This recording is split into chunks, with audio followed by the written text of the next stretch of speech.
ಕರ್ನಾಟಕದ number 1 PU college Excel PU college Guruvayanakere.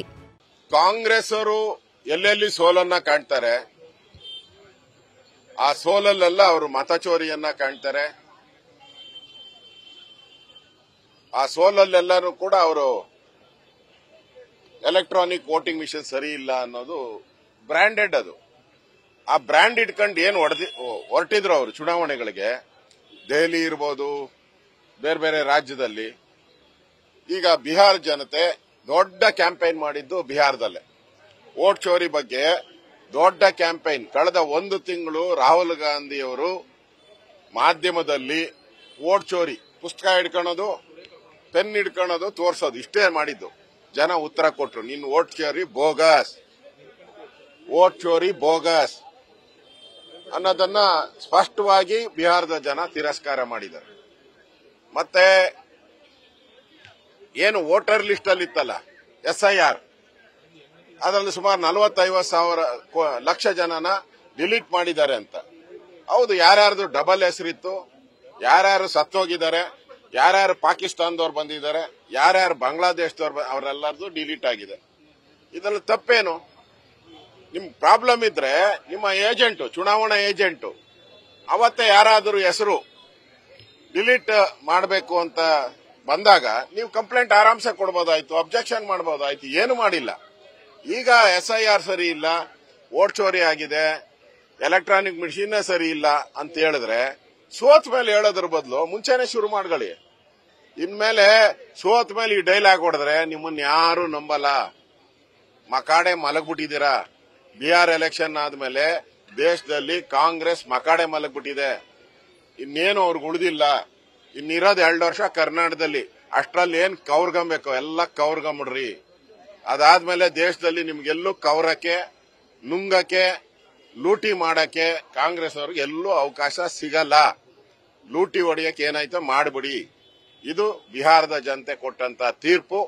ಬಿಹಾರದ ಜನತೆ ಕೊಟ್ಟಂತ ತೀರ್ಪಿಗೆ ನೀವು ವೋಟ್ ಚೋರಿ ಅನ್ನೋ ಹೆಸರೇಳಿ ಅವಮಾನ ಮಾಡ್ತಾ ಇದ್ದೀರಾ. ಇಡೀ ಬಿಹಾರ ಜನತೆಗೆ ಅವಮಾನ ಮಾಡ್ತಾ ಇದ್ದೀರಾ. ಯಾರ್ಯಾರು ವೋಟ್ ಹಾಕಿದಾರೋ ಆ ಬಿಹಾರದ ಜನತೆಗೆ ಅಪಮಾನ ಮಾಡ್ತೀರಾ. ಆ ಬಿಹಾರದ ಜನತೆಯ ಮುಂದೆ ಇವರು ಕಾಂಗ್ರೆಸ್ ಪಾರ್ಟಿ ಕ್ಷಮಾಪಣೆ ಕೇಳಬೇಕು ಅಂತ ಆಗ್ರಹವನ್ನ ಮಾಡ್ತಾ ಇದ್ದೀನಿ. ಕ್ಷಮಾಪಣೆ ಕೇಳಬೇಕು. ಯಾಕೆ ಕರ್ನಾಟಕದಲ್ಲಿ ಆದಾಗ ಜೋರಾಗಿ ಮಾತಾಡಿದ್ರಿ, ತೆಲಂಗಾಣದಲ್ಲಿ ಗೆದ್ದಾಗ ಕಾಂಗ್ರೆಸ್ ಏನ್ ಬಹಳ ಸಂತೋಷ, ಪಾರ್ಟಿ ಎಲ್ಲ ಸೆಲೆಬ್ರೇಟ್ ಮಾಡಿದ್ರಿ. ಈಗಲೂ ಸೋತಿದ್ರಲ್ಲ, ಮಾಡ್ರಿ. ಯಾಕೆ ಈಗ ಮಾತ್ರ ವೋಟ್ ಚೋರಿ? ಕರ್ನಾಟಕ, ಆಂಧ್ರ, ತೆಲಂಗಾಣ ಗೆದ್ದಾಗ ಸರಿ ಇದೆ. ಇದು ನಿಮ್ಮ ಡಬಲ್ ಸ್ಟ್ಯಾಂಡರ್ಡು. ನಿಮ್ಮ ಯೋಗ್ಯತೆ, ಕಾಂಗ್ರೆಸ್ಸಿನ ಯೋಗ್ಯತೆ ಏನು ಅಂತ ದೇಶದ ಜನತೆಗೆ ಬಿಹಾರ ಜನ ತೋರಿಸಿದ್ದಾರೆ. ಇನ್ನಾದ್ರೂ ಬುದ್ಧಿ ಕಲೀರಿ ಅನ್ನೋ ಮಾತನ್ನ ಹೇಳ್ತೀವಿ. ನಡುವೆ ಇವತ್ತು ಸಿಎಂ ಡಿಸಿಎಂ ಡೆಲ್ಲಿ ಕೆಲವು ಸಚಿವರು ಕೂಡ ಹೋಗ್ತಾ ಇದ್ದಾರೆ. ಡಿಸಿಎಂ ಡಿಮ್ಯಾಂಡ್ ಏನಂದ್ರೆ ಅಧಿಕಾರ ಹಸ್ತಾಂತರ ಮಾಡಿ ಅಂತ, ಸಿಎಂ ಡಿಮ್ಯಾಂಡ್ ಪುನರ್ರಚನೆ ಮಾಡಿ ಅಂತ.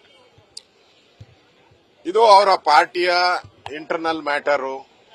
ಈಗಾಗಲೇ ನಾನು ಹೇಳಿದ್ದೀನಿ, ನವೆಂಬರ್ ಡಿಸೆಂಬರ್ ಅಲ್ಲಿ ಕ್ರಾಂತಿ ಆಗುತ್ತೆ ಅಂತೇಳಿ. 100% ಈ ಬಿಹಾರದ ಚುನಾವಣೆ ಗೆದ್ದಿದ್ರೆ ಈಗ DK ಶಿವಕುಮಾರ್ಗೆ ಪಾಪ ನಾಮ ಹಾಕಿದಂಗೆ ಆಗ್ಬಿಟ್ಟಿದೆ. ಏನಾಗ್ತೈತೆ ಗೊತ್ತಿಲ್ಲ. ಒಟ್ಟಲ್ಲಿ ಸಿದ್ದರಾಮಯ್ಯ ಬಹಳ ಸ್ಟ್ರಾಂಗ್ ಆಗ್ತಾ ಇದ್ದಾರೆ. ಕೇಂದ್ರದ ರಾಹುಲ್ ಗಾಂಧಿಯನ್ನೇ ಒಂಥರ ಆವಾಡಿಗಿರ್ತಾರ ಅವನ ಆಡಿಸೋವಂಥದ್ದು ಹೆಂಗೆ ಅಂತ ಹೇಳಿ ಸಿದ್ದರಾಮಯ್ಯನಿಗೆ ಗೊತ್ತಿದೆ. ಯಾಕೆಂದ್ರೆ ಎಲ್ಲಾ ಪಾರ್ಟಿ ನೋಡಿ ಬಂದವ್ರೆ. ಅವ್ರ ಜನತಾ ದಳ, ಇವು ಕಮ್ಯುನಿಸ್ಟು, ಏನೇ ನಾವೆಲ್ಲ ನೋಡಿ.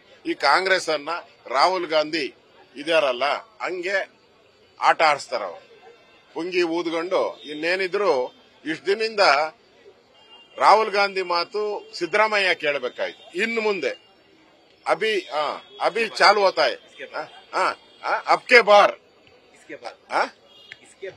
इसके बाद ಕರೆಕ್ಷನ್, इसके बाद ಸಿದ್ದರಾಮಯ್ಯ ಮಾತನ್ನ ರಾಹುಲ್ ಗಾಂಧಿ ಕೇಳಬೇಕು.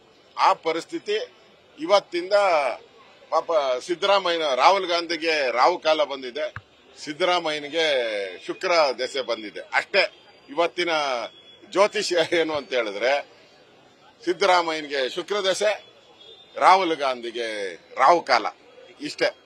DK ಶಿವಕುಮಾರ್ಗೆ ಮನೆಗೆ ಹೋಗೋ ಕಾಲ. ನ್ಯೂಸ್ ಫಸ್ಟ್, ನಿರ್ಭೀತಿಯಿಂದ ನಿಮ್ಮ ಪರವಾಗಿ.